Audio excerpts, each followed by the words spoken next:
ಈ ಬೆಂಗಳೂರಿನ ಏನು ಸರ್ ದುರಾದೃಷ್ಟ ಅಂತ ಹೇಳ್ಬೋದು.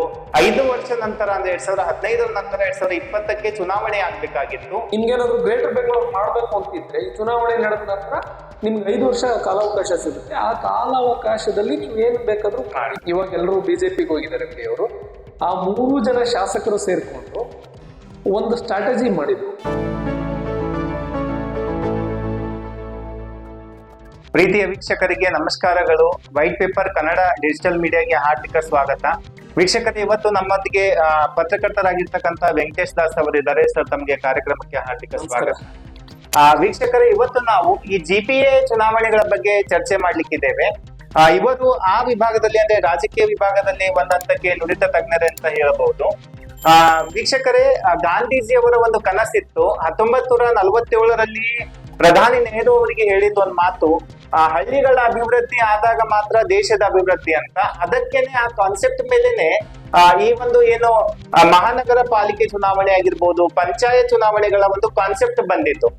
ಆದರೆ IT ರಾಜಧಾನಿ ಆಗಿರ್ತಕ್ಕಂಥದ್ದು, ಗ್ರೀನ್ ಸಿಟಿ ಆಗಿರ್ತಕ್ಕಂಥದ್ದು ನಮ್ಮ ಬೆಂಗಳೂರಿಗೆ ಒಂದು ದುರಾದೃಷ್ಟ ಅಂತ ಹೇಳ್ಬೋದು. 2015ಕ್ಕೆ ಕೊನೆಯ GBA ಚುನಾವಣೆ ಆಗಿತ್ತು. 2020 ಅಂದ್ರೆ 5 ವರ್ಷದ ಅವಧಿಯ ನಂತರ ಚುನಾವಣೆ ಆಗ್ಬೇಕು. ಆ ಚುನಾವಣೆ ಯಾಕೆ ಆಗ್ಲಿಲ್ಲ, ಅದರ ಮೇಲೆ ಇವತ್ತು ಮಾತಾಡ್ಲಿಕ್ಕಿದ್ದೇವೆ. ಒಂದು. ಎರಡನೇ ವಿಷಯ ಅಂತ ಬಂದಾಗ ಈ 198 ವಾರ್ಡ್ಗಳ ಸಂಖ್ಯೆ ಇದ್ದಿತ್ತು, ಇವಾಗ 360 ಸಮೀಪ ತಗೊಂಡು ಹೋಗ್ತಾ ಇದ್ದಾರೆ. ಇದು ನಿಜವಾಗಿಯೂ ಜನರ ಅಭಿವೃದ್ಧಿಗೋಸ್ಕರನೋ ಅಥವಾ ರಾಜಕೀಯ ಅಭಿವೃದ್ಧಿಗೋಸ್ಕರನೋ ಅಂತ ಒಂದು ಪ್ರಶ್ನೆ. ಸೊ ಮೊದಲಿಗೆ ಸರ್ ಚರ್ಚೆ ಮಾಡಿರ್ತಕ್ಕಂಥದ್ದು ಈ ಬೆಂಗಳೂರಿನ ಏನು ಸರ್ ದುರಾದೃಷ್ಟ ಅಂತ ಹೇಳ್ಬೋದು. 5 ವರ್ಷ ನಂತರ ಅಂದ್ರೆ 2015 ನಂತರ 2020ಕ್ಕೆ ಚುನಾವಣೆ ಆಗ್ಬೇಕಾಗಿತ್ತು. ಆ ಚುನಾವಣೆ ತುಂಬಾ ಡಿಲೇ ಆಯ್ತು. ಇವಾಗ ನೋಡ್ತಾ ಇದ್ದೇವೆ, ಇನ್ನೂ ಅನುಮಾನಗಳೇ ಇದೆ. ಯಾಕೆ? ಇದರ ಬಗ್ಗೆ ತಮ್ಮ ಸ್ಪಷ್ಟೀಕರಣ. ಈಗ ಚುನಾವಣೆಗೆ BMC ಇದ್ದಂತ ಬೆಂಗಳೂರು ನಗರ ಪಾಲಿಕೆ, ಬೆಂಗಳೂರು ಮಹಾನಗರ ಪಾಲಿಕೆ ಇದ್ದಿದ್ದನ್ನ ಬೆಂಗಳೂರು ಮಹಾನಗರ ಪಾಲಿಕೆ, ಬೃಹತ್ ಬೆಂಗಳೂರು ಮಹಾನಗರ ಪಾಲಿಕೆ ಮಾಡಬೇಕಾದ್ರೂ ಕೂಡ ಒಂದಷ್ಟು ದಿನಗಳ ಕಾಲ ಚುನಾವಣೆಯನ್ನ ತಡೆಯಿತು. ಅದು ಮೇ ಬಿ 2007-2008 ಅವಧಿಯಲ್ಲಿ ಬೆಂಗಳೂರು ಮಹಾನಗರ ಪಾಲಿಕೆ ಇತ್ತು. 100 ವಾರ್ಡ್ಗಳಿಗಿತ್ತು. 100 ವಾರ್ಡ್ ಇತ್ತು, 198 ವಾರ್ಡ್ ಮಾಡಿ ಬೃಹತ್ ಬೆಂಗಳೂರು ಪಾಲಿಕೆ 2007-2008. 2008ರಲ್ಲಿ ಮೊದಲ ಚುನಾವಣೆ ಆಗ್ಲಿಲ್ಲ. ಒಂದು 2 ವರ್ಷ ಗ್ಯಾಪ್ ಆಯ್ತು. 2010ರಲ್ಲಿ ಚುನಾವಣೆ ಆಯ್ತು. 2015ರಲ್ಲಿ ಅವಧಿ ಮುಗಿತ್ತು. 2015ರಲ್ಲಿ ಆಗ್ಲೂ ಕೂಡ ಒಂದಷ್ಟು ಕಾಲ ಅಂದ್ರೆ ಒಂದು 6 ತಿಂಗಳ ಕಾಲ ಸರ್ಕಾರ ಚುನಾವಣೆ ನಡೆಸೋದಕ್ಕೆ ವಿಳಂಬ ನೀತಿಯನ್ನು ಅನುಸರಿಸ್ತದೆ. ಅವಾಗ ಕೊಟ್ಟಿದ್ದ ಕಾರಣ ಕೂಡ ಗ್ರೇಟರ್ ಬೆಂಗಳೂರು ಮಾಡ್ತೀವಿ ಅಂತ.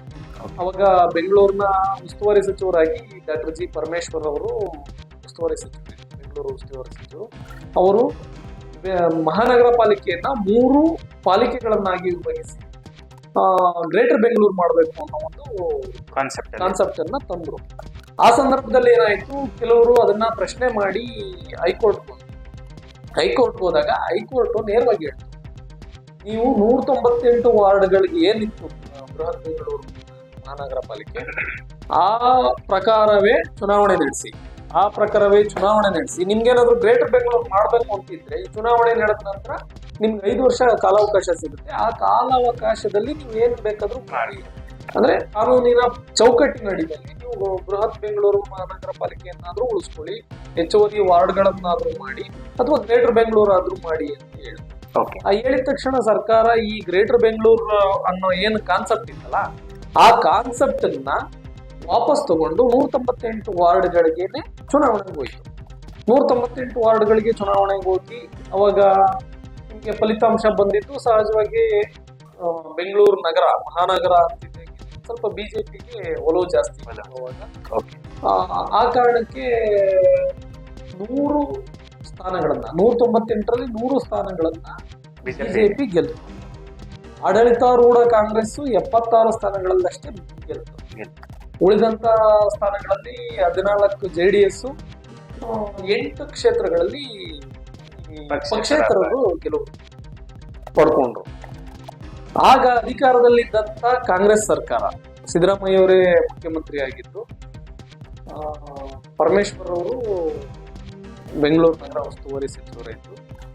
ರಾಮಲಿಂಗಾರೆಡ್ಡಿ ಅವರ ನೇತೃತ್ವದಲ್ಲಿ ಬೆಂಗಳೂರಿನ ಮಹಾನಗರ ಪಾಲಿಕೆ ಚುನಾವಣೆ ನಡೆದಿತ್ತು. ಅವ್ರನ್ನ ಉಸ್ತುವಾರಿಯನ್ನಾಗಿ ನೇಮಕ ಮಾಡಿದ್ರು. ಉಸ್ತುವಾರಿಯಾಗಿದ್ದಂತ ರಾಮಲಿಂಗಾರೆಡ್ಡಿ ಅವರು ಮತ್ತೆ ಬೆಂಗಳೂರಿನ SBM ಅಂತ ಕರೀತಾರೆ, ಇವಾಗ ಎಲ್ಲರೂ ಬಿಜೆಪಿಗೆ ಹೋಗಿದ್ದಾರೆ ಬಿಡಿ ಅವರು. ಆ 3 ಜನ ಶಾಸಕರು ಸೇರ್ಕೊಂಡು ಒಂದು ಸ್ಟ್ರಾಟಜಿ ಮಾಡಿದ್ರು.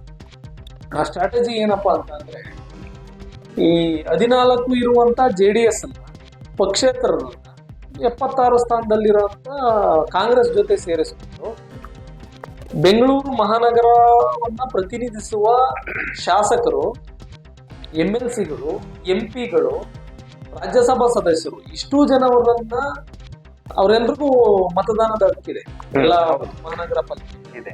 ಇವ್ರನ್ನೆಲ್ಲ ಸೇರಿಸ್ಕೊಂಡಾಗ ಬಿಜೆಪಿಗಿಂತ ಆಡಳಿತಾರೂಢ ಕಾಂಗ್ರೆಸ್ನ ಸಂಖ್ಯೆ ಜಾಸ್ತಿ ಆಯ್ತು. ಅದನ್ನ ಪ್ಲಾನ್ ಆಗಿಟ್ಕೊಂಡು ಅವಾಗ ಈ 8 ಜನ ಏನು ಪಕ್ಷೇತರರು ಇದ್ರಲ್ಲ, ಈ ಪಕ್ಷೇತರರು ತುಂಬಾ ನಿರ್ಣಾಯಕ ಪಾತ್ರ ವಹಿಸಿದ್ರು.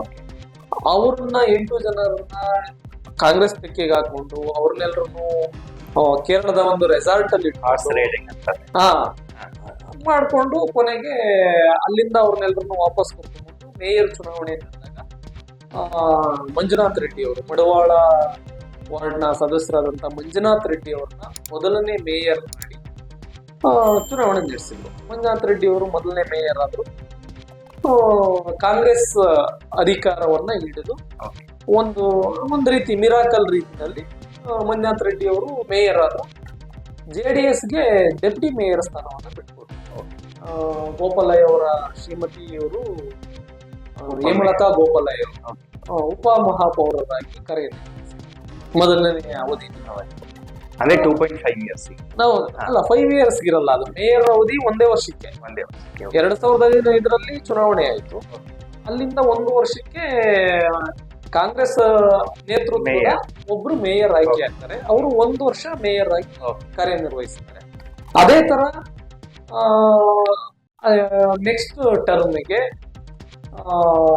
ಪ್ರಕಾಶ್ ನಗರ ವಾರ್ಡ್ನ ಪದ್ಮಾವತಿಯವರು, ಶ್ರೀಮತಿ ಪದ್ಮಾವತಿಯವರು ಮೇಯರ್ ಆಗಿ ಕಾರ್ಯನಿರ್ವಹಿಸ್ತಾರೆ. ಅದಾದ ನಂತರ ಸಂಪತ್ ರಾಜ್ ಅವರು ಮೇಯರ್ ಆಗ್ತಾರೆ.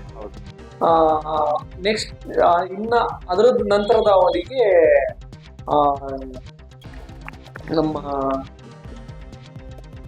ಜಯನಗರ ಕ್ಷೇತ್ರದ ಒಬ್ರು ಗಂಗಾಂಬಿಕೆ ಮಲ್ಲಿಕಾರ್ಜುನ್ ಅವರು 4ನೇ ಅವಧಿಗೆ ಮೇಯರ್ ಆಗಿದೆ. 4ನೇ ಅವಧಿಗೆ ಮೇಯರ್ ಆದ ನಂತರ 4 ವರ್ಷ ಕಾಂಗ್ರೆಸ್ ಅಧಿಕಾರ ಇರುತ್ತೆ. ಆನಂತರ ನಿಮ್ಗೆ ವಿಧಾನಸಭೆ ಚುನಾವಣೆ ನಡೆಯುತ್ತೆ. ವಿಧಾನಸಭೆ ಚುನಾವಣೆಯಲ್ಲಿ ಕಾಂಗ್ರೆಸ್ ಅಧಿಕಾರವನ್ನ ಕಳ್ಕೊಳ್ಳುತ್ತೆ. ನಿಮ್ಗೆ ಬಿಜೆಪಿ ಅಧಿಕಾರಕ್ಕೆ ಬರುತ್ತೆ. ಕಾಂಗ್ರೆಸ್ 2018ಕ್ಕೆ ಮುಗಿತು. ನಂತರ ಒಂದೂವರೆ ವರ್ಷ ಮೈತ್ರಿ. ಅವಾಗ ಮೈತ್ರಿ ನಂತರ ಬಂದಂತ ಬಿಜೆಪಿ ಗವರ್ನಮೆಂಟ್ ಮತ್ತೆ ಆಪರೇಷನ್ ಆತರ ಮಾಡಿ ಒಂದಷ್ಟು ಜನ ಆ ಕಡೆಗೆ ಬಂದ್ರು, ಎಲ್ಲ ಆಗಿ ಅವಾಗ ಮತ್ತೆ ಬಿಜೆಪಿ 5ನೇ ವರ್ಷಕ್ಕೆ ಬಿಜೆಪಿ ಮೇಯರ್ ಆದ್ರು. 2020ರಲ್ಲಿ ಕೊನೆಯ ಮೇಯರ್ ಗೌತಮ್ ಕುಮಾರ್ ಅಂತ ಹೇಳಿ, ಜೋಗಪಾಳ್ಯ ವಾರ್ಡ್ನ ಗೌತಮ್ ಕುಮಾರ್ ಈಗ ಪ್ರಸ್ತುತ ಬಿಜೆಪಿಯ ಕೊನೆಯ ಮೇಯರ್ ಅವರ ಅಧಿಕಾರ. ಈಗ 2020ಕ್ಕೆ ಬೆಂಗಳೂರಿನ ಜನಪ್ರತಿನಿಧಿಗಳ ಆಡಳಿತ ಕೊನೆಯಲ್ಲಿ. ಹೌದು, 2020ರಿಂದ ಇಲ್ಲಿವರೆಗೆ ಅಂದ್ರೆ 6 ವರ್ಷ ಆಯ್ತು. 6 ವರ್ಷದಿಂದ ಯಾವುದೇ ಚುನಾವಣೆ ನಡೆದಿಲ್ಲ. ಅದು ತುಂಬಾ ಇಂಪ್ಯಾಕ್ಟ್ ಆಯ್ತಲ್ವ? ಅಂದ್ರೆ ಜನಪ್ರತಿನಿಧಿಗಳಿಲ್ಲದ ಸರ್ಕಾರ, ಕೆನ್ ಯು ಇಮ್ಯಾಜಿನ್, ಅದು ವರ್ಕೇ ಆಗಲ್ಲ. ಅಂದ್ರೆ ಅಧಿಕಾರಿಗಳು ಇರ್ತಾರೆ, ಬ್ಯೂರೋಕ್ರಾಟ್ಸ್ ಇರ್ತಾರೆ, ಬಟ್ ಅವರು ಜನಪ್ರತಿನಿಧಿಗಳು ಸಿಗುವಷ್ಟು ಈಸಿಯಾಗಿ ಸಿಗಲ್ಲ ಅಂತ ಒಂದು ಮಾತಿದೆ.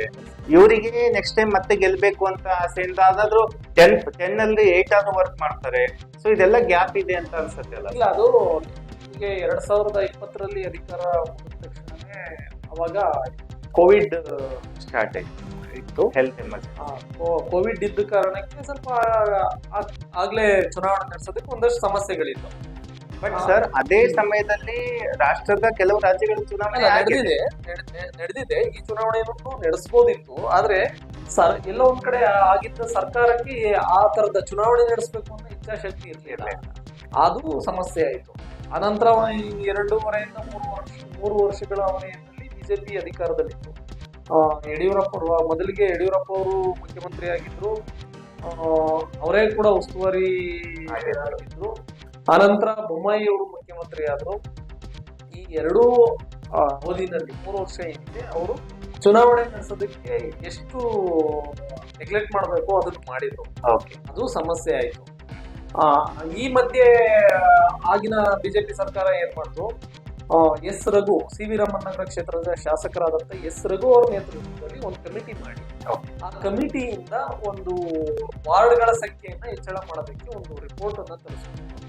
ಒಂದು ಬಿಬಿಎಂಪಿಗೆ ಒಂದು ಹೊಸ ಆಕ್ಟ್ ಅನ್ನೇ ತಂದ್ಬಿಟ್ಟು ಅದು ವಿಧಾನಸಭೆನಲ್ಲಿ ಅಂಗೀಕಾರ ಕೂಡ ಆಯ್ತು. ಅವಾಗ ಅವ್ರು ಏನ್ ಮಾಡಿದ್ರು, ಎಸ್ ರಘು ಅವರ ನೇತೃತ್ವದ ಕಮಿಟಿ 198 ವಾರ್ಡ್ಗಳ ಬದಲಾಗಿ 245 ವಾರ್ಡ್ಗಳನ್ನ ರೂಪಿಸಿ ಆ 245 ವಾರ್ಡ್ಗಳಿಗೆ ಚುನಾವಣೆ ನಡೆಸ್ತೀವಿ ನಾವು ಅಂತ ಸರ್ಕಾರದ ಮೇಲೆ ರಿಪೋರ್ಟ್ ಕೊಟ್ರು. ಮತ್ತೆ ಅದನ್ನ ಈ ಎಲ್ಲ ಬೆಳವಣಿಗೆಗಳ ಮಧ್ಯೆ ಈ ಪ್ರಕರಣ ಬಿಬಿಎಂಪಿ ಚುನಾವಣೆ ನಡೆಸಬೇಕಾ ಬೇಡವಾ ಅನ್ನೋ ಪ್ರಕರಣ ಹೈಕೋರ್ಟ್ಗೆ ಹೋಯ್ತು. ಹೈಕೋರ್ಟ್ ಇಲ್ಲ ಚುನಾವಣೆ ನಡೆಸಿ ಅಂತ ಹೇಳ್ತು. ಆ ಚುನಾವಣೆ ನಡೆಸಿ ಅಂತ ಹೇಳಿದ್ದಕ್ಕೆ ಪ್ರತಿಯಾಗಿ ನಾವು ಈ ತರದೊಂದು ಹೊಸ ಆಕ್ಟ್ ಮಾಡ್ತಾ ಇದೀವಿ, ವಾರ್ಡ್ ಸಂಖ್ಯೆ ಜಾಸ್ತಿ ಮಾಡ್ತಾ ಇದೀವಿ, ಬೆಂಗಳೂರು ಬೃಹದಾಕಾರದಲ್ಲಿ ಬೆಳವಣಿಗೆ ಆಗ್ತಾ ಇದೆ, ಹಂಗಾಗಿ ಹೊಸ ವಾರ್ಡ್ಗಳನ್ನ ಸೇರ್ಪಡೆ ಮಾಡ್ಕೋಬೇಕಾದಂತ ಅನಿವಾರ್ಯತೆ ಇದೆ. ಇಲ್ಲ ಅಂತಂದ್ರೆ ಅಭಿವೃದ್ಧಿಯ ದೃಷ್ಟಿಯಿಂದ ಇದು ಹಿನ್ನಡೆ ಆಗುತ್ತೆ ಅನ್ನೋದ ಅಂಶವನ್ನೆಲ್ಲ ಇಟ್ಕೊಂಡು ಸುಪ್ರೀಂ ಕೋರ್ಟ್ ಹೋದ್ರು. ಅವಾಗ ಸುಪ್ರೀಂ ಕೋರ್ಟ್ ಸರ್ಕಾರಕ್ಕೆ ಒಂದಷ್ಟು ಕಾಲಾವಕಾಶವನ್ನ ಕೊಡ್ತು. ಆ ಕಾಲಾವಕಾಶವನ್ನ ಬಳಸ್ಕೊಂಡಂತ ಸರ್ಕಾರ ಚುನಾವಣೆಯನ್ನ ಮುಂದೂಡಿತು. ಆ ವರದಿ ಅನ್ವಯ 245 ವಾರ್ಡ್ಗಳಿಗೆ ಚುನಾವಣೆ ನಡೆಸಬೇಕಾದಂತ ಒಂದು ಅವಕಾಶವನ್ನು ಕೂಡ ಆಗಿನ ಬಿಜೆಪಿ ಸರ್ಕಾರ ಕಳ್ಕೊಬೇಕಾಗುತ್ತೆ. ಆ ಕಾರಣದಿಂದ ಅದು ಎಸ್ ರಘು ಅವರ ನೇತೃತ್ವದ ಕಮಿಟಿ ಏನ್ ಕೊಟ್ಟಿತ್ತು ಅದು ಹಂಗೆ ಹೋಗ್ಬೋದು. ಅನಂತರ ಬಂದಂತ ಕಾಂಗ್ರೆಸ್ ಕೂಡ ಅದೇ ವರದಿ ಮೇಲೆ ಹೋಗ್ಬೋದಿತ್ತು. ಆದ್ರೆ ಬಿಜೆಪಿ ಅವರು ಮಾಡಿದಂತ ಬೆಳವಣಿಗೆಯಲ್ಲಿ ನಾವು ಹೋಗೋದು ಹೇಗೆ ಅನ್ನೋ ಮನಸ್ಥಿತಿಯನ್ನ ಹೊಂದಿರತಕ್ಕಂಥ ಕಾಂಗ್ರೆಸ್ ರಾಮಲಿಂಗಾರೆಡ್ಡಿ ಅವರ ನೇತೃತ್ವದಲ್ಲಿ ಮತ್ತೊಂದು ಅವರು ಒಂದಷ್ಟು ವಾರ್ಡ್ ವಿಂಗಡಣೆ, ಪರಿಷ್ಕರಣೆ ಮತ್ತಿತರ ವಿಚಾರಗಳನ್ನೆಲ್ಲ ನಡೆಸಿ ಆ ಕಮಿಟಿ 245 ವಾರ್ಡ್ಗಳನ್ನ 224 ವಾರ್ಡ್ಗಳಿಗೆ ಇರಿಸಿ ಆ 222 ವಾರ್ಡ್ಗಳಿಗೆ ಚುನಾವಣೆ ನಡೆಸಬೇಕು ಅಂತ ಡಿಸೈಡ್ ಆಗಿತ್ತು. ಆದ್ರೆ ಕೊನೆಗೆ ಅದು ಕೂಡ ಆಗ್ಲಿಲ್ಲ. ಆವಾಗ ಮತ್ತೆ ಇನ್ಯಾರೋ ಅದನ್ನ ಪ್ರಶ್ನೆ ಮಾಡಿ ಕೋರ್ಟ್ ಹೋದ್ರು. ಮತ್ತೊಂದಷ್ಟು ಬೇರೆ ಬೇರೆ ಕೇಸ್ಗಳು ಇದೇ ವಿಚಾರವಾಗಿ 7-8 ಅರ್ಜಿಗಳು ಸುಪ್ರೀಂ ಕೋರ್ಟ್, ಹೈಕೋರ್ಟ್ ಅಲ್ಲಿ, ಸುಪ್ರೀಂ ಕೋರ್ಟ್ ಅಲ್ಲಿ. ಕೊನೆಗೆ ಸುಪ್ರೀಂ ಕೋರ್ಟ್ ಎಲ್ಲಾ ಅರ್ಜಿಗಳನ್ನ ಒಂದು ಒಟ್ಟುಗೂಡಿಸಿ ವಿಚಾರಣೆ ನಡೆಸಿ ನಾವು ಒಂದು ಫೈನಲೈಸ್ ಮಾಡ್ತೀವಿ ಅಂತ ಹೇಳಿದ್ರು. ಈಗ ಪ್ರಸ್ತುತವಾಗಿ ಸುಪ್ರೀಂ ಕೋರ್ಟ್ ಬಿಜೆಪಿ ಚುನಾವಣಾ ವಿಚಾರವಾಗಿ ಏನ್ ಆದೇಶ ಕೊಟ್ಟು ಅಂತಂದ್ರೆ, ಈಗಿನ 2026ರ ಜೂನ್ 30ರೊಳಗೆ ಬಿಬಿಎಂಪಿ ಚುನಾವಣೆ ಪ್ರಕ್ರಿಯೆಯನ್ನ ಸಂಪೂರ್ಣವಾಗಿ ಪೂರ್ಣಗೊಳಿಸಿ ಅಂತ ಒಂದು ಆದೇಶ. ಇದ್ರ ಮಧ್ಯೆ ಸರ್ಕಾರ ರಾಮಲಿಂಗಾರೆಡ್ಡಿ ಅವರ ವರದಿಯನ್ನ ಹೊರತುಪಡಿಸಿ ಸಿಬಿಎ ಮಾಡಬೇಕು ಅನ್ನೋ ಒಂದು ಕಾನ್ಸೆಪ್ಟ್ ಅದು. ಜಿಟಿಎಗೆ ಆಲ್ರೆಡಿ ಎಲ್ಲ ಸಿದ್ಧತೆಗಳು ನಡೆದಿದೆ. ಸಿಬಿಎ ಆಧಾರದಲ್ಲಿ 5 ಪಾಲಿಕೆಗಳನ್ನಾಗಿ ವಿಂಗಡಣೆ ಮಾಡಿದೆ. ಆ 5 ಪಾಲಿಕೆಗಳಿಗೆ ಮತದಾರರ ಪಟ್ಟಿ ಸಿದ್ಧತೆಯಾಗಿದೆ, ಮೀಸಲಾತಿ ಪಟ್ಟಿ ಬಿಡುಗಡೆಯಾಗಿದೆ, ಎಲ್ಲವೂ ನಡೀತಾ ಇದೆ. ಈಗ ಆ ಒಂದು 369 ವಾರ್ಡ್ಗಳಿಗೆ ಚುನಾವಣೆ ಆಗ್ಬೇಕು. ಅದೇ ಸರ್ ನನ್ನ ಪ್ರಶ್ನೆ, ಆ ವಾರ್ಡ್ಗಳ ಸಂಖ್ಯೆ ಹೆಚ್ಚು ರಾಜಕೀಯ ಲಾಭಕ್ಕಾಗುವ ಅಥವಾ ಜನರ ಅಭಿವೃದ್ಧಿಗಾಗಿ? ಇಲ್ಲ, ವಾರ್ಡ್ಗಳ ಸಂಖ್ಯೆಯಿಂದ ಬೆಂಗಳೂರಿನ ಅಭಿವೃದ್ಧಿ ಆಗುತ್ತೆ ಅಲ್ವಾ. ವಾರ್ಡ್ಗಳ ಸಂಖ್ಯೆ ಜಾಸ್ತಿ ಆಗೋದ್ರಿಂದ ಏನಾಗಲ್ಲ. ನಿಮ್ಗೆ ವಾರ್ಡ್ಗಳ ಸಂಖ್ಯೆ ಜಾಸ್ತಿ ಮಾಡಿರೋದು ಕೂಡ ಹೆಚ್ಚುವರಿಯಾಗಿ ಬಿಬಿಎಂಪಿ ವ್ಯಾಪ್ತಿಯನ್ನ ವಿಸ್ತಾರಗೊಳಿಸಿ ಹೊರಗಿನ ಪ್ರದೇಶವನ್ನ ಸೇರಿಸ್ಕೊಂಡು ವಾರ್ಡ್ ಮಾಡಿದ್ರೆ ಒಂಥರ ಆಗ್ತಿತ್ತು. ಆದ್ರೆ ಇಲ್ಲಿ ಸಮಸ್ಯೆ ಏನಾಗಿದೆ ಅಂತಂದ್ರೆ, ಜನಸಂಖ್ಯೆ ಆಧಾರದ ಮೇಲೆ ಗ್ರೇಟರ್ ಬೆಂಗಳೂರು ಮಾಡ್ತಕ್ಕಂಥ 5 ಪಾಲಿಕೆ ಏನ್ ಮಾಡಿದ್ದಾರೆ. ಇದರಲ್ಲಿ ಸಮಸ್ಯೆ ಆಗಿರೋದೇನು ಅಂದ್ರೆ, ಇದ್ದಂತ ಒಂದೊಂದು ದೊಡ್ಡ ವಾರ್ಡ್ಗಳನ್ನೇ ಬೈಫರ್ಕೇಶನ್ ಮಾಡಿ ಚಿಕ್ಕ ಚಿಕ್ಕ ವಾರ್ಡ್ಗಳನ್ನಾಗಿ ಮಾಡಿದ್ದಾರೆ ಅನ್ನೋ ಒಂದು ಆರೋಪ ಇದೆ. ಅದ್ರ ಬಗ್ಗೆನೇ ಈಗಲೂ ನಮ್ಮ ವಾರ್ಡ್ ತುಂಬಾ ಚಿಕ್ಕದಾಯ್ತು, ಜನಸಂಖ್ಯಾ ವಾರು ನಮ್ಗೆ ಸರಿಯಾದ ರೀತಿ ನ್ಯಾಯ ಸಿಕ್ಕಿಲ್ಲ ಅಂತ ಒಂದಷ್ಟು ಜನ ನ್ಯಾಯಾಲಯದಲ್ಲಿ ಇದ್ದಾರೆ. ಈ ತರದೆಲ್ಲ ಬೇರೆ ಬೇರೆ ಸಮಸ್ಯೆ ಇದೆ. ಅದೇನೇ ಇರ್ಲಿ, ವಾರ್ಡ್ಗಳ ಸಂಖ್ಯೆಯಿಂದ ಬೆಂಗಳೂರಿನ ಸಮಸ್ಯೆ ಬಗೆಹರಿಯಲ್ಲ. ಈಗ ಅದನ್ನ ಹೊರತುಪಡಿಸಿ ಒಂದು ಚುನಾವಣೆ ನಡೆಸಬೇಕು, ಜನಪ್ರತಿನಿಧಿಗಳು ಅಧಿಕಾರದಲ್ಲಿ ಇರಬೇಕು. ಜನಪ್ರತಿನಿಧಿಗಳು ಅಧಿಕಾರದಲ್ಲಿ ಇದ್ರೆ ಏನಾಗುತ್ತೆ, ನಿಮ್ಗೆ ನೇರವಾಗಿ ಸಿಗ್ತಾರೆ. ಜನ ರಾಜಕಾರಣಿಯನ್ನ ಕೇಳಿದಷ್ಟು ಸಲೀಸಾಗಿ ಅಧಿಕಾರಿಗಳನ್ನ ಕೇಳಕ್ಕಾಗಲ್ಲ. ರಾಜಕಾರಣಿ ಹಣ ಏನಣ್ಣ ಕೆಲಸ ಮಾಡ್ಕೊಟ್ಟಿಲ್ವಾ ಅಣ್ಣ, ನಮ್ಮ ಮನೆಗೆ ಪೈಪ್ಲೈನ್ ಹಾಳಾಗಿರೋಣ ಸರಿ ಮಾಡಿಸ್ಕೊಳ್ಳೋಣ ಅಂತ ಕೇಳ್ತಾರೆ. ಯಾಕೆಂದ್ರೆ ನೆಕ್ಸ್ಟ್ ಮತ್ತೆ ವಿಧಾನಸಭಾ ಚುನಾವಣೆ ಬರುತ್ತೆ, ಮತ್ತೆ MP ಎಲೆಕ್ಷನ್ ಬರುತ್ತೆ. ಯಾಕೆ ಕಾರ್ಪೊರೇಟರ್ಗಳು ಮತ್ತೆ ಮತದಾರರ ಮಧ್ಯೆ ಸಾರ್ವಜನಿಕರ ಮಧ್ಯೆ ಅಷ್ಟೊಂದು ಸಲಿಗೆ ಇರುತ್ತೆ ಅಂತಂದ್ರೆ, ಈಗ ಪ್ರತಿ ಚುನಾವಣೆಗೆ ಅವ್ರ ಮುಂದೆ ಹೋಗ್ಲೇಬೇಕು. ಹೌದು. ಈಗ ಅಧಿಕಾರಿ ಹಂಗಲ್ಲ. ಹೌದು. ಜನರ ಅವಶ್ಯಕತೆ ಇರಲ್ಲ. ಜನ ಕೇಳಿದ್ರೆ ಕೆಲಸ ಮಾಡ್ಕೊಡ್ಲಿಲ್ಲ ಚೌಕಟ್ಟು ಇರುತ್ತೆ ಅಷ್ಟೇ. ಅದು ಕೆಲಸ ಮಾಡ್ಕೊಡ್ಲಿಲ್ಲ ಅಂತಂದ್ರೆ ಜನ ಪ್ರಶ್ನೆ ಮಾಡ್ಬೋದು. ಅದು ಯಾರಿಗೆ ಅವ್ರ ಮೇಲಧಿಕಾರಿಗಳಿಗೆ ಕೊಡ್ಬೋದು, ಪ್ರೊಟೆಸ್ಟ್ ಮಾಡ್ಬೋದು. ಈ ತರದ ಸಾಂವಿಧಾನಿಕ ಚೌಕಟ್ಟಿನಲ್ಲಿ ಕೆಲವೊಂದು ಮಾಡ್ಬೋದು. ಬಿಟ್ರೆ ಅವ್ರಿಗೂ ಇವ್ರಿಗೂ ಸಂಬಂಧನೇ ಇರಲ್ಲ. ಬಟ್ ಜನಪ್ರತಿನಿಧಿಗಳದಂಗಲ್ಲ. ಕಾರ್ಪೊರೇಟರ್ಗಳದ್ದು ಏನಾಗಿದೆ ಸಮಸ್ಯೆ, ಒಬ್ಬ ಮತದಾರರನ್ನ ಎದುರಾಕೊಂಡ್ರೆ ಇನ್ನ ಮುಂದೆ ಬರುವಂತಹ MLA ಎಲೆಕ್ಷನ್ ಅಲ್ಲಿ ಓಟ್ ಹಾಕಲ್ಲ. ಹೌದು. MP ಎಲೆಕ್ಷನ್ ಅಲ್ಲಿ ಓಟ್ ಹಾಕಲ್ಲ. ನೆಕ್ಸ್ಟ್ ಇನ್ನೊಂದು ಕಾರ್ಪೊರೇಷನ್ ಎಲೆಕ್ಷನ್ ಬಂದಾಗ ಈತನಿಗೆ ಓಟ್ ಹಾಕಲ್ಲ. ಪ್ರಶ್ನೆ ಮಾಡಿದಂತ ಮತದಾರ ಒಬ್ಬ ಮತ ಹಾಕೋದಿಲ್ಲ ಅನ್ನೋದು ಬಿಟ್ಟು ಅವ್ರು 10 ಜನ ಕೇಳಿರ್ತಾನೆ. ಅದು ಎಲ್ಲೋ ಒಂದ್ ಕಡೆ ಈ ಜನಪ್ರತಿನಿಧಿಗೆ ಜೊತೆಗೆ ಅವರು ಪ್ರತಿನಿಧಿಸುವಂತ ಪಕ್ಷಕ್ಕೆ ಡ್ಯಾಮೇಜ್. ಆ ಕಾರಣಕ್ಕೆ ಏನ್ ಮಾಡ್ತಾರೆ, ಜನ ಕೇಳಿದಂತ ಕೆಲಸ ಕಾರ್ಯಗಳು ಒಂದ್ ಸ್ವಲ್ಪ ತಡ ಆಗ್ಬಹುದು. ಆದ್ರೆ ತಡ ಆದ್ರೂ ಕೂಡ ಕೆಲಸ ಮಾಡ್ಕೊಡ್ತಾರೆ. ಆದ್ರೆ ಅಧಿಕಾರಿಗಳ ವ್ಯಾಪ್ತಿನಲ್ಲಿ ಆತರ ಆಗ್ತಾ ಇಲ್ಲ. ಅಧಿಕಾರಿಗಳು ಕೆಲಸ ಮಾಡ್ಕೊಡ್ತಾ ಇಲ್ಲ. ಈ ಕಾರಣಕ್ಕೇನೆ ಬೆಂಗಳೂರಿನಲ್ಲಿ ರಸ್ತೆ ಗುಂಡಿಗಳ ಸಮಸ್ಯೆ, ಸ್ಯಾನಿಟರಿ ಸಮಸ್ಯೆ, ಕಸದ ಸಮಸ್ಯೆ, ಈ ತರದೆಲ್ಲ ಸಮಸ್ಯೆಗಳು ಶುರುವಾಗ್ತಿರೋದು ಆ ಕಾರಣಕ್ಕೆ. ಇದು ಎಲ್ಲ ಒಂದ್ ಕಡೆ ಜನಪ್ರತಿನಿಧಿಗಳಿಲ್ಲದಂತ ಆಡಳಿತ ಬೆಂಗಳೂರು ಮಾಡಿದೆ ಅಂತ ಅನ್ನೋದು ಎಲ್ಲ ಒಂದ್ ಕಡೆ ತಾಯಿ ಇಲ್ಲದ ತಬ್ಬಲಿ ತರ ಆಗಿದೆ ಬೆಂಗಳೂರು ಅಂತಾನೆ ಹೇಳ್ಬೋದು. ಸೊ ವೀಕ್ಷಕರೇ, ಇದಾಗಿತ್ತು ನಮ್ಮ ಈ ಒಂದು ಬ್ರಾಡ್ಕಾಸ್ಟ್ GBA ಮೇಲೆ. ವೀಕ್ಷಕರು, ನಿಮ್ಗೆ ಒಂದು ಗುಡ್ ನ್ಯೂಸ್ ಏನಪ್ಪಾ ಅಂದ್ರೆ, ಈಗ ನಾವು ವೈಟ್ ಪೇಪರ್ ಮೀಡಿಯಾದಿಂದ ಏರಿಯಾ ವೈಸ್ ಬರ್ಲಿಕ್ಕಿದ್ದೇವೆ. ಅಂದ್ರೆ ನಮ್ಮ ಮೀಡಿಯಾ ನಿಮ್ಮ ಮನೆ ಬಾಗಿಲವರೆಗೆ ಬರುತ್ತೆ. ನಿಮ್ಮ ಸಮಸ್ಯೆಗಳು ನಮ್ಮ ಜೊತೆ ಹಂಚ್ಕೊಳ್ಳಿ. ನಾವು ಒಂದು ಮೀಡಿಯೇಟರ್ ಆಗ್ತೀವಿ. ನಿಮ್ಮ ಸಮಸ್ಯೆ ಎಲ್ಲ ನಮ್ಗೆ ಹೇಳ್ಕೊಂಡಿದ್ರೆ ನಾವು ಅಲ್ಲಿರ್ತಕ್ಕಂಥ ಅಧಿಕಾರಿ ಅಥವಾ ಮುಂದೆ ಆಕಾಂಕ್ಷಿಗಳಿಗೆ ಅದನ್ನ ತಲುಪಿಸ್ತಕ್ಕಂಥ ಒಂದು ವಿಶೇಷವಾದಂತ ವೇದಿಕೆ ನಿರ್ಮಾಣ ಮಾಡಿ ಕೊಡ್ತಾ ಇದ್ದೇವೆ. ಅದಕ್ಕೆ ಪ್ರತಿಯೊಂದು ವಾರ್ಡ್ಗಳಲ್ಲಿ ನೀವು ನೋಡ್ಬೋದು, as soon as possible white media ಕಡೆ ವತಿಯಿಂದ ನಿಮ್ಮ ಏರಿಯಾದಲ್ಲಿ ನಾವು ಅಂದ್ರೆ ಆಂಕರ್ಸ್ ಗಳು, ರಿಪೋರ್ಟರ್ಸ್ ಗಳು ಅವೈಲೇಬಲ್ ಇರ್ತೀವಿ. ನಿಮ್ಮ ಪ್ರತಿಯೊಂದು ಸಮಸ್ಯೆ ಅಂದ್ರೆ ಬೀದಿ ವ್ಯಾಪಾರಿಗಳ ಸಮಸ್ಯೆ ಆಗಿರ್ಬೋದು, ಒಬ್ಬ ಖಾಸಗಿ ಎಂಪ್ಲಾಯಿ ಸಮಸ್ಯೆ ಆಗಿರ್ಬೋದು, ಅಥವಾ ಒಬ್ಬ ಗೌರ್ಮೆಂಟ್ ಎಂಪ್ಲಾಯಿ ಸಮಸ್ಯೆ ಆಗಿರ್ಬೋದು, ಅಲ್ಲಿರ್ತಕ್ಕಂಥ ಸರ್ಕಾರಿ ಆಸ್ಪತ್ರೆಯ ನಿರ್ಲಕ್ಷ್ಯತನ ಸಮಸ್ಯೆ ಆಗಿರ್ಬಹುದು, ಅಥವಾ ಅಲ್ಲಿರ್ತಕ್ಕಂಥ ಒಂದು ಯಾವುದೇ ಸರ್ಕಾರಿ ಶಾಲೆ ಸಮಸ್ಯೆ ಆಗಿರ್ಬಹುದು, ನಿಮ್ದೆಲ್ಲಾ ಸಮಸ್ಯೆಗಳನ್ನ ನಮ್ಮ ಮುಖಾಂತರ ಹಂಚಿಕೊಳ್ಳೋ ಒಂದು ವೇದಿಕೆ ನಾವು ಕೊಡ್ತಾ ಇದ್ದೀವಿ. ಅದಕ್ಕಾಗಿ ನೀವು ಎಷ್ಟು ಇಂಟ್ರೆಸ್ಟೆಡ್ ಇದ್ದೀರಾ, ಅದಕ್ಕಿಂತ ಹೆಚ್ಚು ನಿಮ್ಮ ಸಮಸ್ಯೆಗಳು ಏನೇನಿದೆ ಅಂತ ಎಲ್ಲವನ್ನ ನಾವು ಒಂದು ಲೈವ್ ಒಂದು ground level, zero ground level reporting ಮಾಡಕ್ಕೆ ಬರ್ತಾ ಇದ್ದೀವಿ. ವೀಕ್ಷಕರೇ, ನಮ್ಮನ್ನ ಬರಮಾಡಿಕೊಳ್ಳಲು ನೀವು ಸಿದ್ಧರಾಗಿ ಅಂತ ಹೇಳ್ತಾ, ಈ ವಿಡಿಯೋ ನಿಮ್ಗೆ ಇಷ್ಟ ಆದ್ರೆ ಲೈಕ್ ಮಾಡಿ, ಸಬ್ಸ್ಕ್ರೈಬ್ ಮಾಡಿ ಅಂತ ಹೇಳ್ತಾ ಇಲ್ಲಿಗೆ ಈ ಒಂದು ಬ್ರಾಡ್ಕಾಸ್ಟ್ ನಿಲ್ಲಿಸ್ತಾ ಇದ್ದೇವೆ. ಧನ್ಯವಾದ.